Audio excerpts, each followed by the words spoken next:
en la Iglesia, un programa para conocer, amar y defender el cuerpo místico de Cristo. La Iglesia Católica presenta ¿Qué pasa en la Iglesia? Un resumen de lo acontecido en la Iglesia esta semana. Con ustedes desde Madrid, España, Jorge González Guadalix, de profesión cura.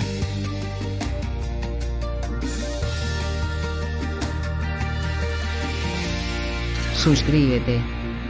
Dale me gusta. Comparte. Muy buenas, mis queridos amigos, fieles todos a nuestra cita semanal que comenzamos siempre rezando y en este mes de octubre, mes del Rosario, poniéndonos en las manos de la Virgen María.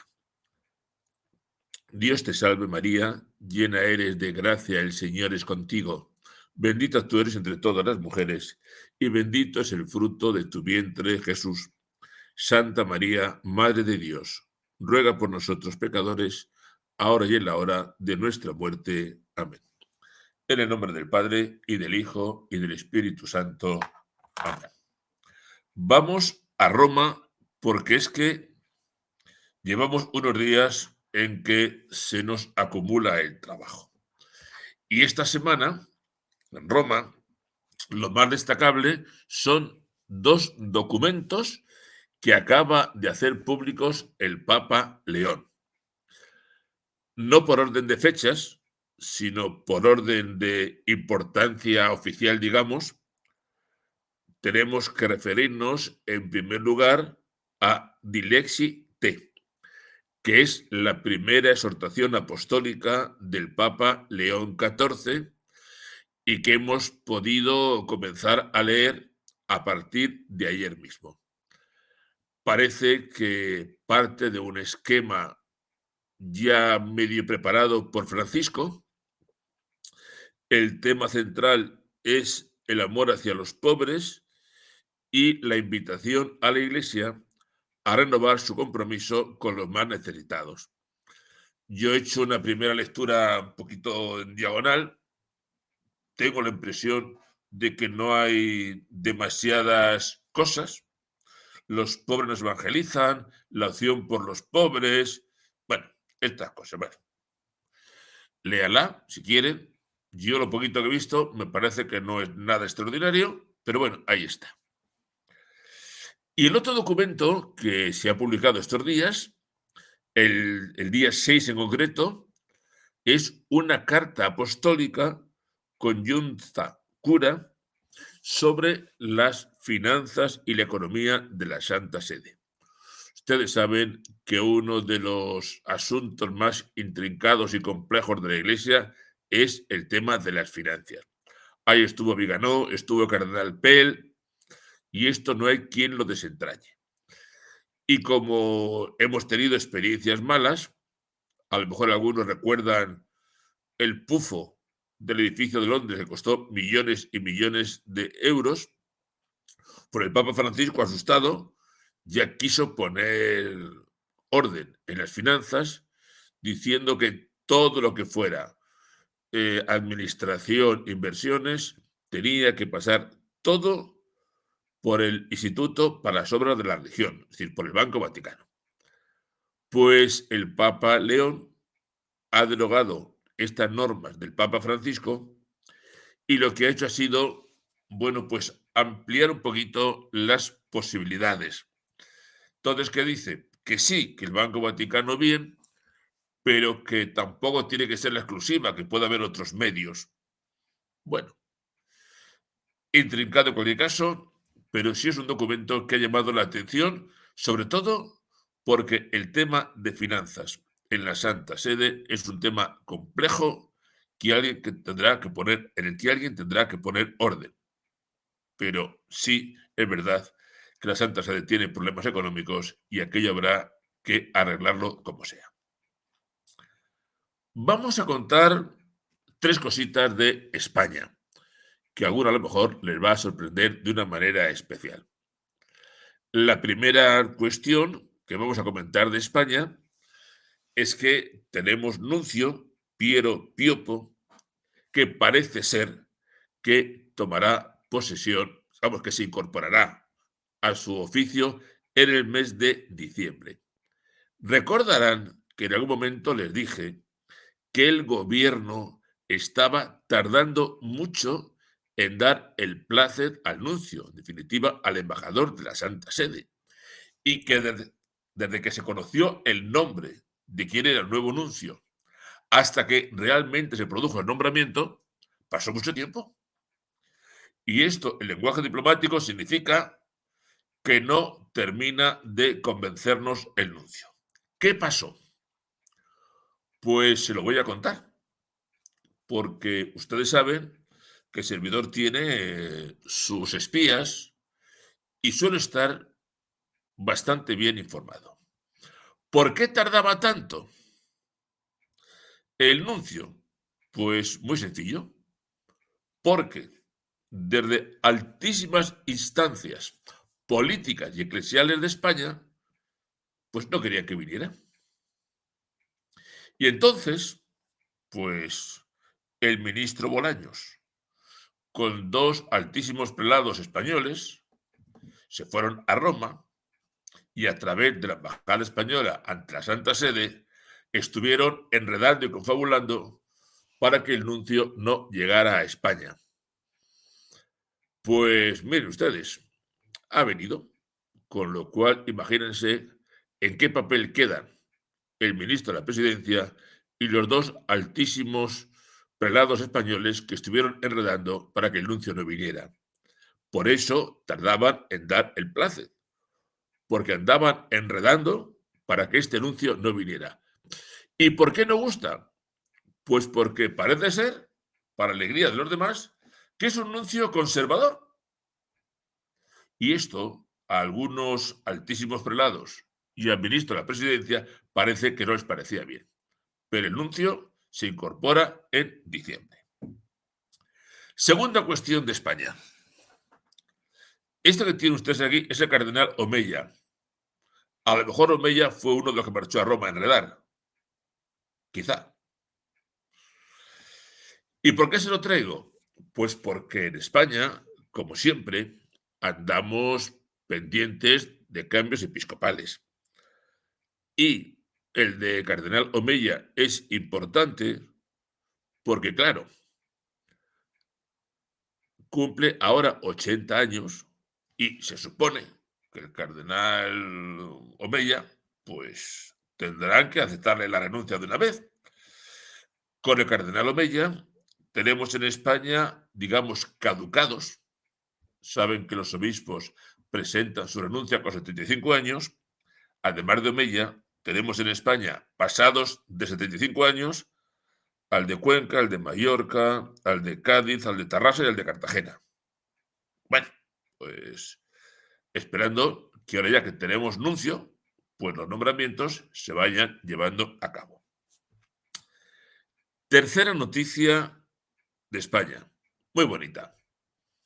Ustedes saben que en España tenemos una gran devoción a la Virgen del Pilar, que además es patrona de la hispanidad. La leyenda de la Virgen del Pilar es muy conocida. Cuentan, saben, que el apóstol Santiago vino a España a predicar la fe y que los españoles, los que éramos entonces, los habitantes de España, no le hacíamos caso. Y cuando el apóstol Santiago se marchaba a su tierra otra vez, al llegar a Zaragoza, se le apareció la Virgen sobre una columna y le dijo: Santiago, quieto, que al final este pueblo dará sus frutos. Bueno, pues según la historia y la tradición, esto ocurrió el año 40 de nuestra era y Zaragoza ya desde hoy está preparando el 2000 aniversario de la aparición de la Virgen María en Zaragoza. Pues están preparando una serie de actividades que yo creo que son notables. Una de tipo artístico, hay que aprovechar para una buena restauración de la Basílica del Pilar, que la tienen. Por supuesto, todo lo que hace referencia al culto, la pastoral, la espiritualidad, la acogida de peregrinos. Y además también quieren lanzar un gran proyecto de caridad en el que, entre otras cosas, quieren prestar especial ayuda a mujeres embarazadas en situación de dificultad. Pues creo que es una noticia muy bonita recordar cómo en España y en Hispanoamérica la Virgen del Pilar es clave e inicio de nuestra tarea evangelizadora. Y ahora sí, a la Iglesia Universal. Empezamos por la arzobispa, la primada de Inglaterra. Por primera vez, el primado de Inglaterra, la Inglaterra anglicana, no es primado, sino primada. Perdón si a veces las palabras que digo suenan raras, pero es que es lo que hay. Esta señora era hasta ahora obispa de Londres y es ahora la primada eclesial de la Comunión Anglicana, cuya cabeza es el rey de Inglaterra, Carlos III. ¿Cuál es el título completo de esta señora? Lord, arzobispa de Canterbury, primada de toda Inglaterra y metropolitano. Tiene 63 años. Se ordenó, a ver, cuando digo se ordenó, imagínense que esto es completamente falso. O sea, los anglicanos, además, la comunión, la sucesión apostólica no la tienen clara. Y además, un católico jamás aceptará la ordenación de mujeres. Pero, con el lenguaje que me dicen, esta señora se ordenó como sacerdotisa en el año 2002.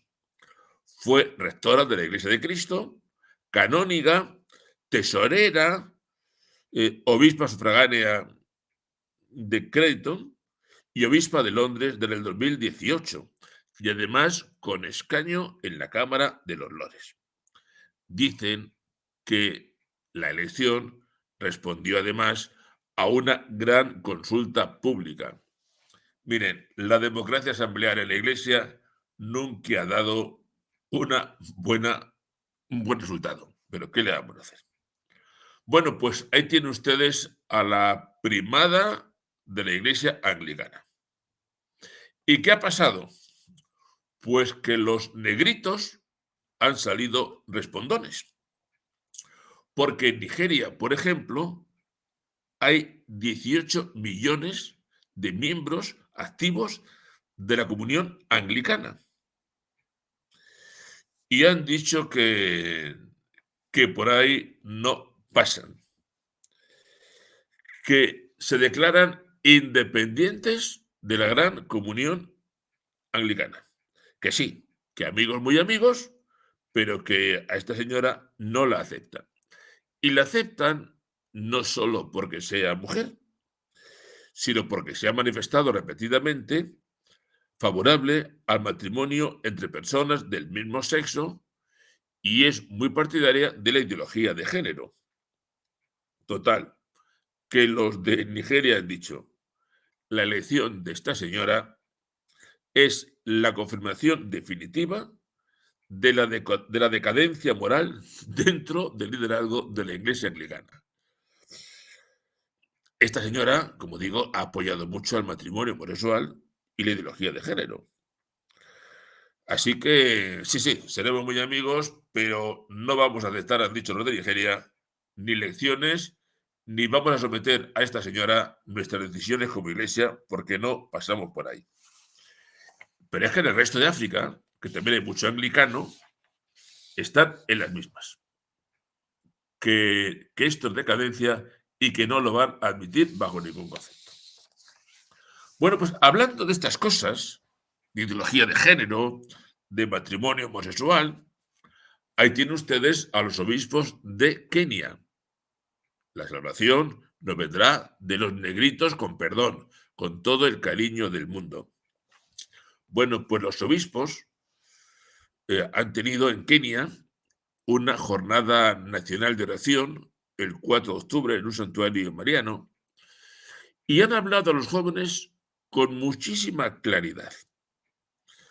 Les animaron a rechazar la homosexualidad, a rechazar la confusión de géneros y a rechazar cualquier práctica sexual que contradiga el plan divino.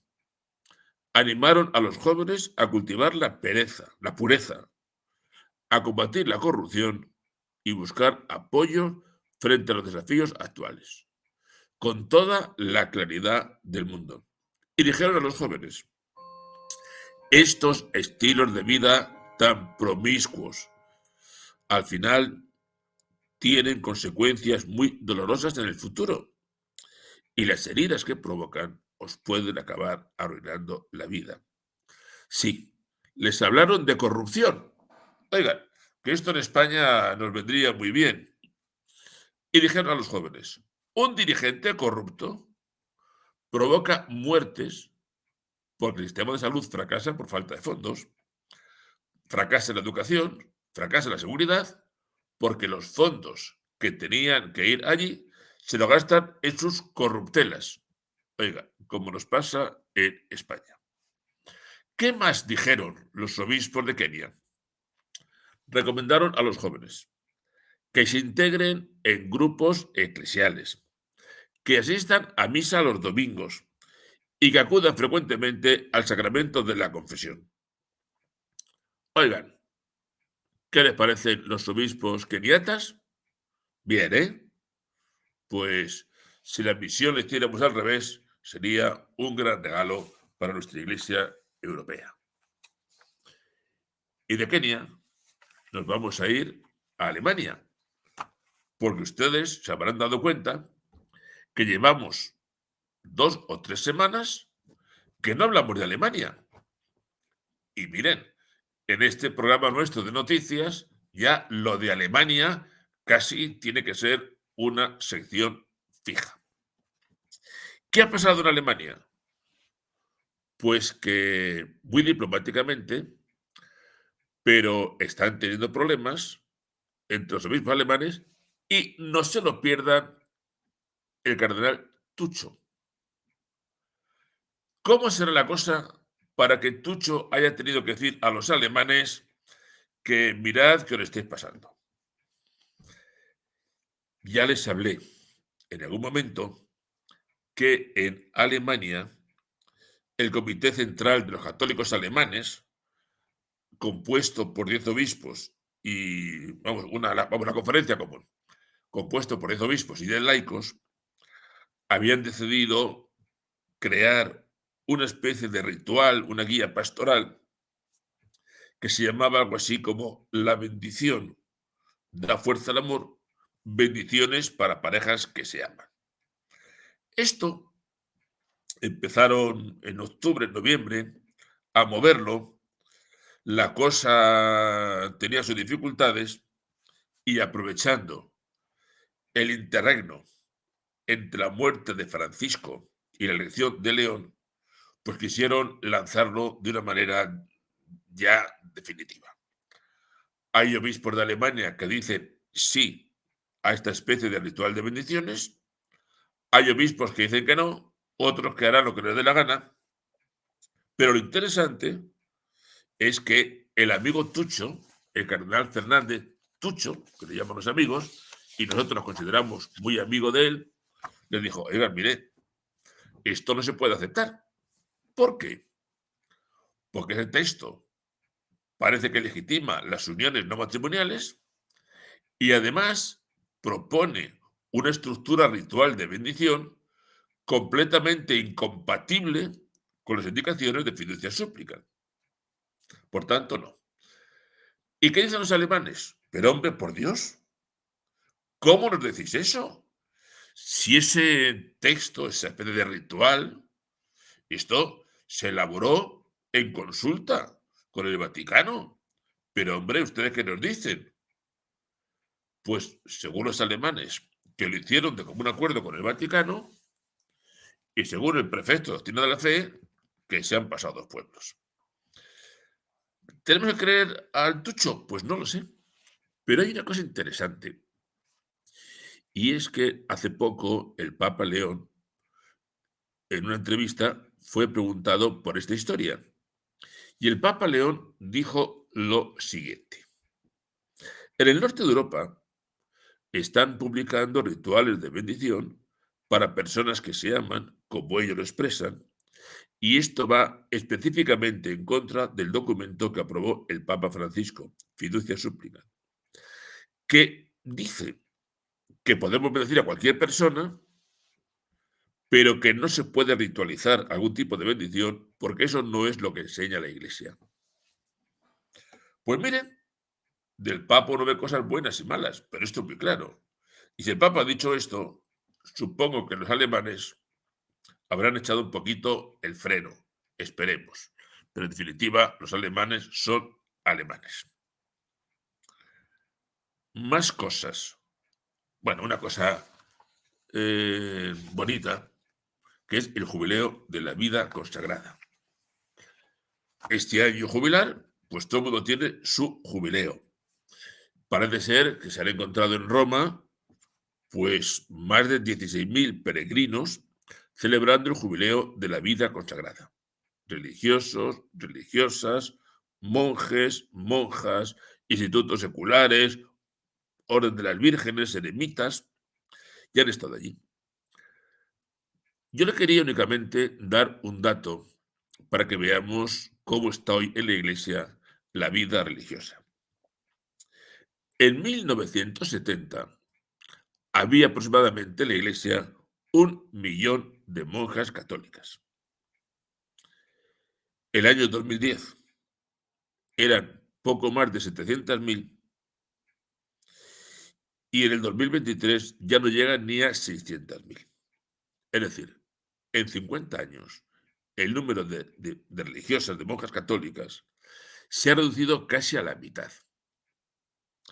Pero si hablamos de monjes, hombres, frailes, hombres, pues se ha pasado de 80.000 en 1970 a poco más de 50.000 en el 2010 y hoy siguen bajando. Pues yo simplemente digo qué mal está la vida consagrada y que la primavera eclesial del Vaticano II, que iba a hacer florecer la Iglesia, pues es un gélido invierno que ya quisieran los del cambio climático. Una pena, a ver si alguien, no sé, nos ilumina, a ver si el Espíritu nos ilumina y se puede por lo menos estabilizar esta triste situación. Una noticia bonita. Esto, están ustedes viendo la foto, es la procesión del Señor de los Milagros de Lima.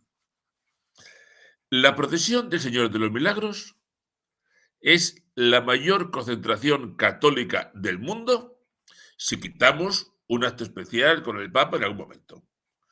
Pero como procesión de todos los años, la mayor procesión del mundo es la procesión del Señor de los Milagros. Millones cada año en Lima. El Señor de los Milagros es una pintura de Cristo realizada en una pared en el siglo XVII, parece ser que por un esclavo angoleño.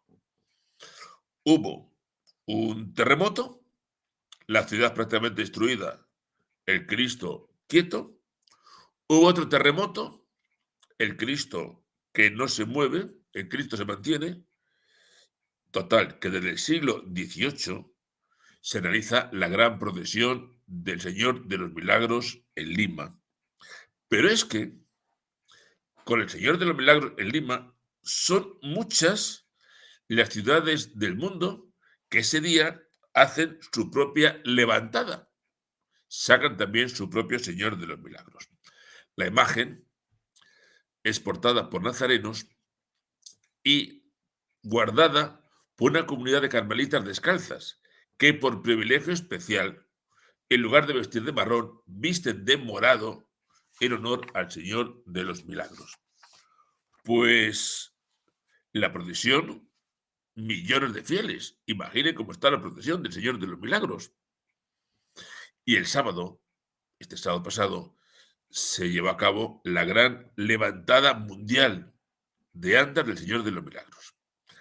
En Perú, en España, en Miami, en Washington, en Zúrich, en Roma, en Turín, en Milán, en Hamburgo, en Ontario, en Japón, en Hispanoamérica. Yo les diría únicamente algo que ustedes saben. Esto es fe. Y quien desprecie la religiosidad popular por decir que es que no tiene fundamento es simplemente un memo. Es simplemente un memo. Es que la gente habrá que ver con qué intención va. ¿Y a usted qué le importa? La gente va, quiere a Cristo y lo tiene. Yo tuve la oportunidad hace años de celebrar ante el Señor de los Milagros en Lima, oigan, y aquello era fe. Y la gente que llegaba era gente que llegaba con fe. Pues imagínense lo que ha sido esto. Creo que merecía la pena exponerlo hoy esta noche. Impresionante la procesión del Señor de los Milagros. Uf, cuántas cosas me quedan. Bueno, la cristianofobia en Europa. Porque aquí, pobres musulmanes, pobres los de Gaza, pobres los de no sé qué, pero nadie cae en la cuenta de que en Europa estamos sufriendo una cristianofobia como hacía siglos que no se conocía. La Comisión Europea hizo una consulta a ver si realmente la cristianofobia era una realidad o era una forma de hablar de mucha gente. Bueno, pues las conclusiones fueron las siguientes. En Europa, en el año 2023, se produjeron 2.444 incidentes de violencia contra cristianos en 35 países distintos, incluidos 1.000 casos, sobre todo en Francia, en la laica Francia, desde la Revolución Francesa. ¿Y qué tipo de ataques sufren los cristianos? Pues miren, profanaciones de iglesias y símbolos cristianos.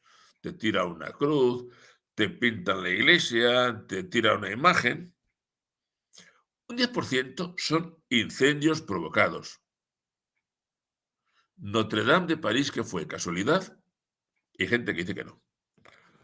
Un 8% son amenazas y agresiones físicas directas, un 7%. Bueno, pues miren, ¿qué decimos ahora? ¿Qué decimos ahora? Pues que esto existe en Europa. Ahora también os digo otra cuestión, ¿eh? En Francia, que ha sufrido más de 1.000 ataques, pues miren por dónde. Están aumentando los bautizos de jóvenes y adultos y están aumentando las confirmaciones de jóvenes y de adultos. Yo pienso dos cosas. Por un lado, que la sangre es semilla de cristianos. Y por otra parte, se me ha ocurrido pensar una cosa, que a lo mejor justo porque en Francia están aumentando mucho los bautizos de jóvenes y de adultos, el diablo está enredando. Pues, oigan, tampoco me lo dejen de lado, ¿eh?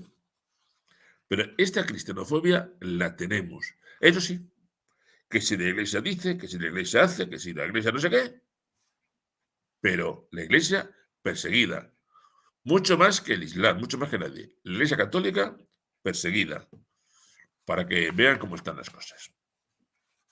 Uf, en la hora. Bueno, vamos a hablar de este obispo.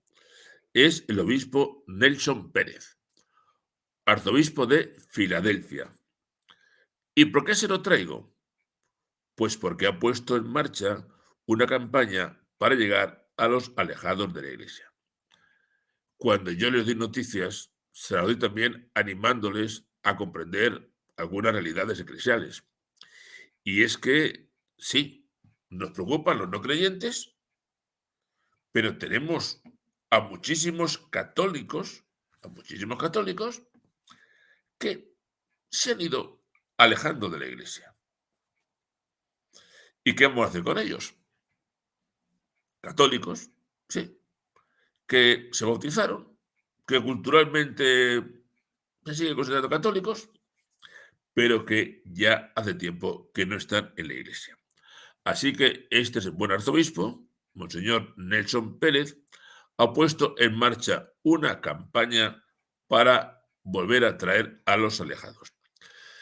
Ha planteado un programa de evangelización a través de 5 centros misioneros y una estrategia de comunicación y publicidad. El arzobispo que dice, hombre, recuerden que la iglesia en la zona tiene 1,5 millones de fieles, que ayuda a mucha gente a través de las escuelas, las obras de caridad, que genera un impacto económico. Y esto creo que es un error. Hablar de la bondad de la iglesia únicamente porque tiene escuelas, hospitales y genera dinero, me parece que es un error. Pero dicho eso, que es matizable, el que un obispo diga hay que salir para los alejados, me parece una noticia extraordinaria. Han montado 5 centros, cada centro tendrá 5 personas formadas bajo la dirección de un párroco, se acercarán a la gente, saldrán de las parroquias y van a salir a compartir la misericordia y el amor de Cristo. Y además de esto, una campaña publicitaria. ¿Qué quiere con eso? Pues quiere que la gente vea a los católicos. Anda, pues este deportista era católico. Anda, pues este empresario es católico. Anda, pues este profesor es católico. De la iglesia. Me encanta la idea. Pongo esa pega. Presentar a la iglesia porque hace muchas obras caritativas o de educación, creo que es un poco pobre. Pero también es cierto que por algún sitio hay que empezar. Y luego la iniciativa me parece extraordinaria. Y ya hemos terminado. Que son muchas cosas. Bueno,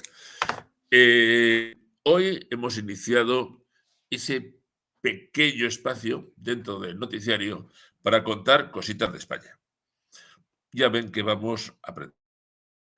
Esta es nuestra iglesia, esta es nuestra vida y esto es lo que tenemos. Pues nada, nos despedimos recibiendo la bendición de Dios.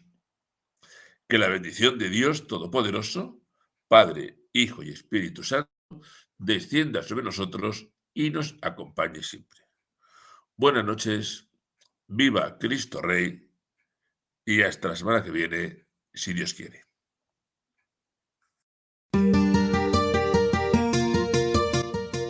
En la Iglesia, un programa para conocer, amar y defender el cuerpo místico de Cristo. La Iglesia Católica presentó